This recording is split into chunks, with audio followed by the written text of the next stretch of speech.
When Phil returned and he looked at some of the bulletins for while he was gone, he said, "What have you been doing to these people, Tasha?" And I said, "It's vegetables. It's vegetables." And so we are in Job chapter 23. This is Job's argument with God. Verse 1. Then Job answered, "Today also my complaint is bitter. His hand is heavy despite my groaning. Oh, that I knew where I might find him, that I might come even to his dwelling. I would lay my case before him and fill my mouth with arguments. I would learn what he would answer me and understand what he would say to me. Would he contend with me in the greatness of his power?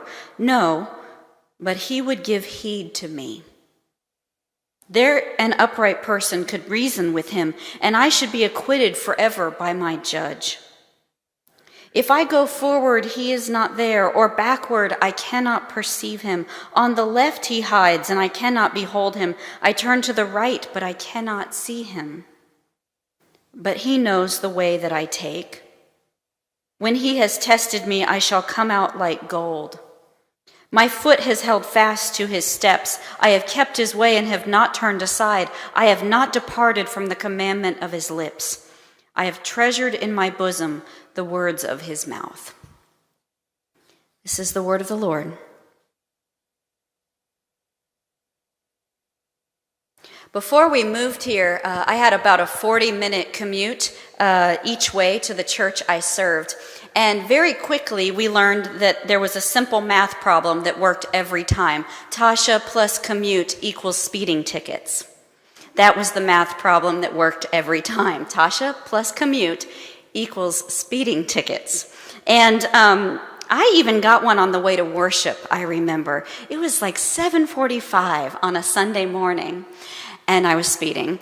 And the kids were strapped into the back seat in their car seats, and the police officer pulled me over. And he asked for my license and registration, and then he went back to his car to do what they do when they have your license and registration. And I remember I sat there and I literally held my mouth shut. I literally held it shut because I wanted to say things, and I knew I had big ears in the back. And so I sat there and I held my mouth shut, and in my head I said, "Don't say anything out loud, don't say anything out loud," and yet I said some things out loud. Well, he gave me the ticket, and it was not 10 minutes later we were in the church, and we opened up the nursery door, and those kids ran right over to the babysitter, and they said, "Guess what? Mom got pulled over by a policeman," and she said, "Beep." So, now, thankfully, I don't know how it works in Arkansas, thankfully. But in Illinois, if you got 3 tickets in 12 months, you lost your license for a year. And so some of us were concerned about that because we did not want to have to tell our churches we could no longer work there. So if you were worried about that possibility, the way you handled it there was that you would go to traffic court and you would speak to the judge, and you would share your reasons for why you had a ticket, and he would hear them. You would pay extra, and then he would strike the ticket from your record. I must confess I sat in traffic court many times over those years, and I dreaded it every single time. I hated the thought of standing in front of that judge because I knew my options were very limited. I wasn't going to lie for lots of reasons. I wasn't going to lie. So I knew there was no way around my guilt. I was guilty. I would sit there frustrated with myself, and I would be mad about the consequence and intimidated by the judge. And usually by the time I got to stand before him myself, I was so worked up that I would say something to him like, "I did it, sir, and I'm sorry. Do whatever you want with me.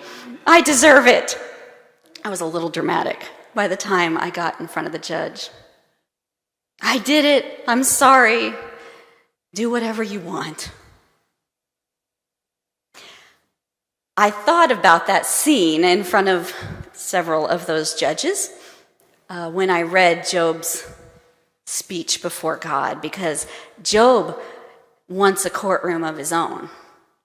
He wants a hearing, and he is not dreading the experience, not like me. He is determined to stand in front of his judge.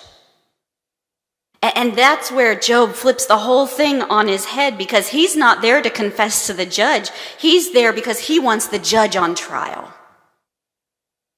I will lay my case before him, Job says. And in this courtroom, Job is filing suit against the judge himself. And we might ask ourselves, why? What does he have to gain? Does he think he will get some sort of reparations? Is there some settlement that God can offer him? But when we read what he wants, we realize he doesn't want anything. He doesn't want any reparations. He simply wants to be heard by God. He wants a hearing. And then he wants God to say something back, some kind of answer. Being heard, for Job, being heard would already be deliverance. This is how he puts it. I would know that he would pay attention to me, and he would answer me, and I could understand what he said to me. In this suit he has filed, he just wants to know that his life matters enough that God will listen to him and respond. I think many of us can go there with Job. We just want to know that our life matters enough that God would listen and would respond. But it is still an astounding thing to read that Job wants to bring God, the judge of the nations, wants to bring God down from his bench and put him in the dock. That's what he wants. And as astounding as it is, the scriptures are full of these cases. What are the Psalms of lament? How long, O Lord, will you forget me forever? What is that but a cross-examination of God? What is the cry from the cross but a cross-examination of God? They are suits filed against him. And the book of Malachi is the same. In the book of Malachi, the people have been in exile for 70 years. The temple in Jerusalem has been destroyed, and they've lost everything. So they say, we're going to put God on trial for this. That's what the book of Malachi is. The people want to blame God for their troubles, and they want him held to account for all that has happened to them. And as much as it is a surprise to remember that there are these scriptures where God is cross-examined, there are two important takeaways from these surprises. The first is this. The first is to remember that Job remains righteous through all of it. The way he puts it is this: my foot has held fast to his steps. I have kept his way. I have not turned aside. When he has tried me, I come out like gold. And God agrees with him. God agrees with Job that in all of this, he's righteous. None of his actions have changed that. So the first takeaway is that we need to expand what we see as full relationship with God, what that can look like. Because Job rails at God, he questions God, he wants God put on trial, and even in those actions, he remains faithful. That's what God says. Now, there are some things we do that God gets very upset about. Very, very, very upset about. But being angry with him, having questions for him, that doesn't appear to be something that bothers him much. So, Job does not dread the courtroom. He's instigated because he wants, more than anything, he wants to know how God would answer him. And we all might ask the same thing. What is God's answer to suffering? In Malachi's case, if you read that book, you'll learn pretty quickly that God moves the people right back to that witness box right away and says to them basically, are you really ready for a trial? Really? In Job's case, God speaks out of a whirlwind, words that we will hear here next week. But those two answers aren't the only answers God has given. God has given another answer, already given it. And we see the very beginnings of it in Malachi, because when those people filed suit against God, he was upset. And he could have punished them. He could have condemned them. You can tell in some places he'd kind of like to. But he doesn't. You know the promise he makes there, the promise that is famous. He says, behold, I'm sending my messenger, and he will prepare the way before me. Now, there is a reason in our Bibles that we have the book of Malachi. Just one page you turn and you have the Gospel of Matthew. Malachi ends and Matthew begins. Here is the telling of the birth of Jesus Christ.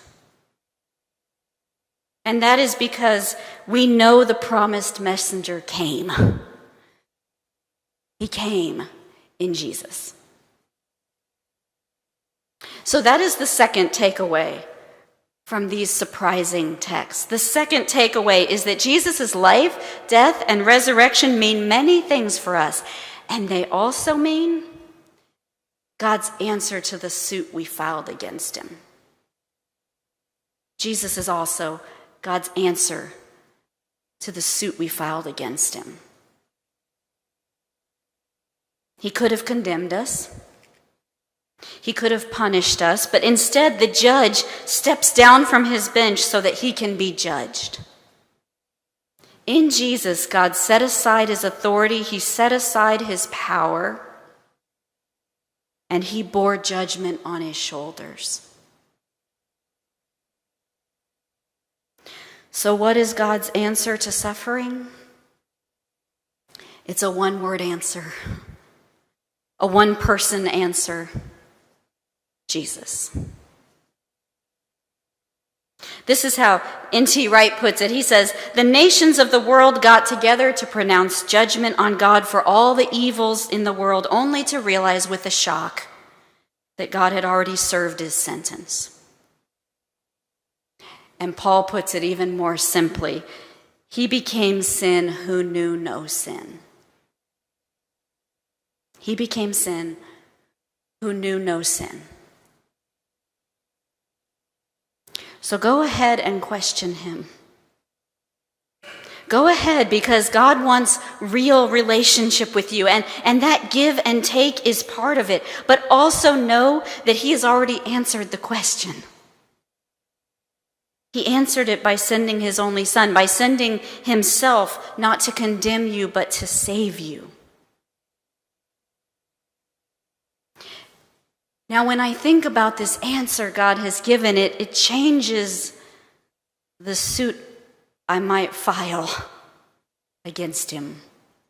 It changes the hearing I might want. And it also changes the suit filed against me, against us. Because God is still judge. He never fully left that bench. But the one who sits in the judgment seat is a lamb who's been slain. You remember in Revelation, that's what we're told. The one who judges the world is a lamb who's been slain. So when it is our turn and we stand before this slain lamb, we know we are guilty. There's no way around it. We say, I am sorry. Do with me what you want.